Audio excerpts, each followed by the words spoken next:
지금 알파한다고 뭐 뒷촬영한다고 옛날처럼 그렇게 구름같이 부산에 모이나요? 안 모여요.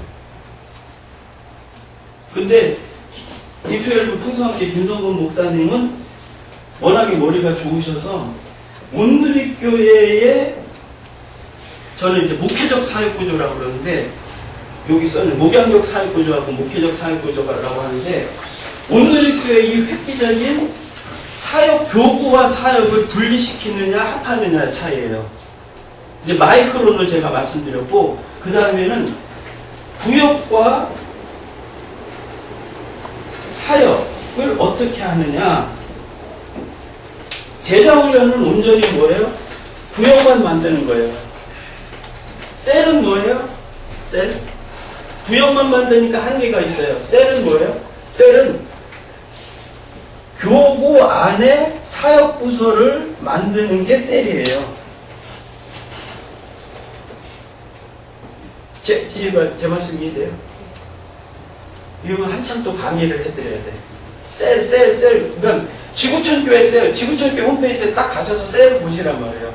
교구 안에 예배부 뭐 사회봉사부 해가지고 교구 안에 부서가 있는 게 셀이에요. 그러니까 목장은 저기고 이 구역이고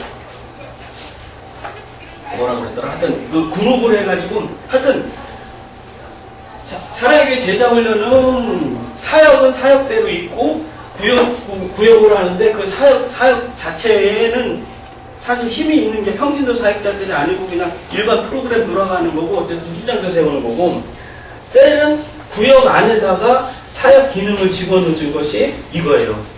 그러면 구역 안에 사역 기능이 있는 거를 제일 좋아하는 게 누구냐? 부교육자들. 조금 하다가 나는 안 되겠다. 시스템 있는 목사들이나 부목사들을 같이 form하면서 그런 사람들한테 맡겨야 되겠다. 나는 이게 굳었어. 그리고 시간도 없고 있죠. 그게 아마 광림교 같은 기획실에서 하는 것 같아요. 시스템화 시키는 거예요. 대형 교회는 이렇게 다 돼 있다고. 근데 소형 교회는 이걸 아예 만들 필요도 없고 안 만드는데 만들어야 되겠다. 조그만 매뉴얼이라도 내규라도 교회들하고 같이 그래서 그걸로 돌리는 거라고. 물론 보완해가면서 가령 뭐 우리 주방을 운영하는 데서 주방을 어떻게 운영할 것이냐 이거 굉장히 문제거든요. 그런데 거기에 대해서 나름대로 어떤 시스템을 만들어 놓으면 담임 목사가 바뀌더라도 담임 목사가 관여 안 해도 그걸 돌아가게 돼 있다. 물론 어떤 때는 약간 보완하고 나는 거기에 지금 이상수 목사님의 지혜를 많이 받은 것 같아요. 저는 이제 부처를 읽지 않고 먼저 목사님이 먼저 쓰신 책을 지난번에 쭉 검토해보면서 굉장히 와닿았던 부분이 매뉴얼을 하는 그 작업. 대부분 매뉴얼화 잘 못하더라고요. 그냥 머릿속에 있으니까 이렇게 생각하는데 내 생각을 아무리 수교나 어떤 뭐 이런 소그룹 모임에서 전해도 그게 충분히 전달이 안 되고 이 사람들은 자기의 권능망으로 돌려서 그러니까 결과적으로는 그 책이 읽어지지 않아요.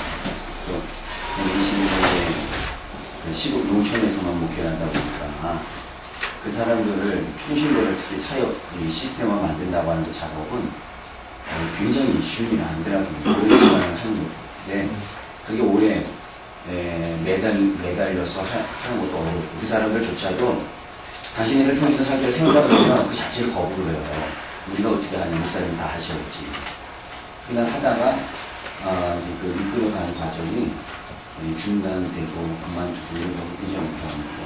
그래서 이제 그게 이제 목사님 제 책 망한 이유 전문사역이라는 개념이 없는 거예요. 전문사역. 그냥 목사님 지시에 대해서 수동적인 거. 근데 성도들을 수동적인 성도를 만든 책임은 누구한테 있냐면 목사님한테 있어요. 왜? 왜 그러냐면요. 교회학교 교사는 목사님 교회학교 교사셨죠? 평신도 사역 맞아요. 그죠? 교회학교 교사. 평신도 사역인데 교회학교 교사 특징은 뭐냐면 내가 맡은 반만 잘하면 돼요. 그래서 교사들끼리 갈등이 있어도 뭐야, 다시 알아서 해. 난 내가 맡은 것만 잘하면 돼. 하는 것이 교회학교 교사예요. 직임의 특성상. 그죠? 그거는 이제 오늘 굉장히 큰 교사이지만 시골 농촌 교회에 100명 미만 50명 주는 교회에서 네. 거기는 교회에서 교사가 반반하는 게 아니라 한 명이나 두 명이나. 그러니까 그 한 두 명도 갈등을 빚을 때가 있단 말이죠. 네? 갈등을 빚을 때가 있어요. 그런데 그러니까 교회학교 교사 출신의 담임 목회자들이 평신도 사역에서 내가 어떤 훈련을 받았느냐를 지금 통찰하는 거예요. 평신도 과정을 거쳤어도 교회학교 교사를 하셨다면 내가 과연 어떤 이 사역의 평신도 사역의 장을 섬겼는지를 통찰을 하셔야 돼요. 그죠? 그러면 교회학교 교사는 뭐냐? 내가 맡은 그 반만 잘 하면 돼. 그죠? 그리고 갈등이 있어요. 갈등이 있어서 갈등이 있다 하면은 그 갈등을 해결하는 방법은 뭐냐? 교회학교 교사는 담임 목사님을 쉽게 만날 수 있는 레벨이에요. 그래서 담임 목사님하고 그 얘기는 안 하더라도 그냥 담임 목사님하고 쉽게 만나서 담임 목사님이 이렇게 하면 해주기만 해더라도 뭐예요? 그 받은 상처가 해결되는 게 교회학교 교사의 특성이에요. 근데 목회는 뭐예요? 성도 평신도들이 서로 어우러져서 부딪히면서 갈등을 겪으면서 기도하면서 해결해 나가면서 이루어지는 것이 평신도 사역의 장이에요. 이제 담임 목사님이 되셔서 보시면은 그죠? 근데 뭐예요? 정작 목사님들은 교회학교 교사 출신 목사님들은 뭐예요? 평신도 사역자들끼리 부딪히면서 갈등 속에서 그걸 해결하면서 평신도 사역을 일구었던 경험이 사실은 뭐예요? 적어요. 그래서 스킬을 모르는 거예요. 이 갈등을 어떻게 잘 다뤄야 될까? 왜? 내가 갈등해서 그래 너 잘해. 난 내가 맡은 말 하면 돼 해가지고서 말씀 전하고 그냥 해가지고 끝냈으니까. 또 그런 면도 있지만 대부분 작은 교회들은 교회 교사 그 사람 한 명 맡은 게 아니라 대부분 이것저것 다 한 거예요. 란 말이에요. 네. 그거는 모든 사람이 여기서 문제가 되면 네. 교회학교 문제만 끝나는 게 아니라 성가대에서 문제가 생기는 거고 여성교 문제고 속해서 문제 다 연관이 되어 있기 때문에 목회자가 요 하나만 문제 해결하려고 하는 것이 아니라 이거 생각하면서 여성교회 어떻게 해야 되지 이런 복합적인 문제가 있으니까 사실은 그 문제에 대해서 깊이 들어가는 게 쉽지는 않죠. 못 들어가죠. 아니 해결 방법 없어요.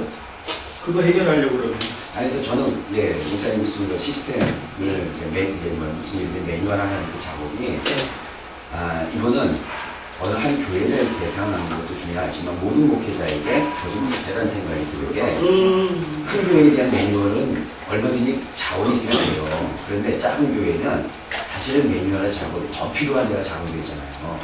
한 사람이 멀티를 해야 되는데 그 사람이 이 생각을 똑같이 적용할 수 없는 것은 목회자가 여기에서 이런 식으로 해라, 그다음에 이렇게 해라고 명령을 줬어도 아마 이런 충돌이 둘이 일어날 거고 오히려 개인이 또 표신으로 혼자서 그 문제를 쉽게 해결할 수 있는 갈등까지 가지 않고 해결할 수 있는 그런 길들을 자체적으로 정해질 수 있다는 생각이 들어서 시스템 거기에 제일 중요한 게 매뉴얼화되는 것이라는 생각이 듭니다. 작은 교회일수록 필요하고 그게 아무선 측에서는 담당자가 이제 시스템을 많이 하라고 얘기하셨잖아요. 근데 작은 목회자가 그 작업을 다 해야 되는 거지. 그런 생각도 들거든요. 어차피 목회자가 다 해야 되는 거라고요. 그러니까 두 가지로 말씀드릴게요. 처음에 지금 목사님 말씀, 성도가 몇 분이세요 지금? 저희는요. 저희 교회는 이제 한 5, 60명. 그러면 우리나라에서 사실 중형교회예요. 그 20, 30명 교회가 더 많아요, 목사님. 자, 어쨌든 목사님처럼 그렇게 작은 교회가 매뉴얼이 있어가지고 한 사람이 다 주도하지만은 매뉴얼을 가지고 다 주도하지 않고 그거를 그러니까 다른 분들이 하더라도 일률적으로 그러니까 그대로 잘 할 수 있게끔 하기 위해서 매뉴얼이 필요하다라고 통찰하시는 목사님 사실 저 처음 봬요. 작은 교회이기 때문에 매뉴얼은 큰 교회면 얘기지 이거 우리 교회 작은 교회 목회는 맞지도 않는 얘기다라고 많은 목사님들은 생각하시고 저 처음 봬요. 네. 진짜예요. 대단하신 목사님이에요. 네. 아니 이 그룹에서 목사님 계속 참여하셔서 하신다면 목사님께서 한국 교계를 향해서 하실 말씀 많아요. 그렇게 생각 안 하고 있기 때문에. 그 다음에 두 번째 어느 거 얘기하셨죠? 더 말씀드리겠습니다. 매뉴얼이 성도들. 네, 담당자. 아니에요. 그거는 바로 목사님들이 버리셔야 되는 거예요. 성도들 중에는 이미 매뉴얼을 만드는 은사를 가진 분들이 있어요. 그분들이 하게끔 해야 되는 거예요. 근데 그분이 여러 개 일을 같이 하고 여러 개 일을 하게끔 하는 걸 갖다가 중요한 거는 그분이 속은 쉽게 말해서 아주 세상 말로 나쁘게 얘기하면 주도하기 때문에 그런 거지 그분이 사실 한 발짝 물러난다면 다른 분 좀 아쉽더라도 하실 만한 분들 많아요. 아니 많지 않은 작은 교회이기 때문에 어쩔 수 없이 또 맡게 되잖아요. 그러니까 그 어쩔 수 없는 그 복합적인 요인은 아까 말씀드린 이 돈이니 뭐니 이런 게 다 자극이 된다는 얘기예요. 어쨌든 이제 넘어갑시다. 이제 또 저기 하니까요. 그래서 지금 아까 목사님 말씀하신 것처럼 제 책에는 마지막 이 책에는 부교육자와 평신도 전문 사역자를 세우되 가능성과 한계에 대해서 이렇게 박스 차려놨어요.